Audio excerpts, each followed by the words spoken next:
In this video, I'll show you how to change your Behance project thumbnail.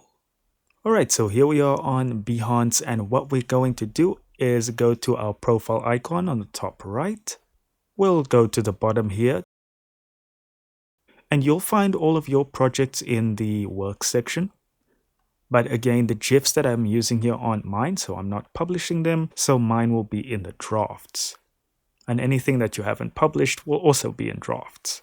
So we just need to hover over this and then click on Edit Project. And inside here, what we want to do is go to the right and click on Settings. And here in Settings, you can click on Upload Image on the left. And I'm just going to pick some random picture. And then you can just adjust how much it's zoomed in or zoomed out and then crop it. And then of course you can hit Publish again. And that's all there is to it. Thank you so much for watching. Don't forget to hit like, hit subscribe, and I'll see you in the next video.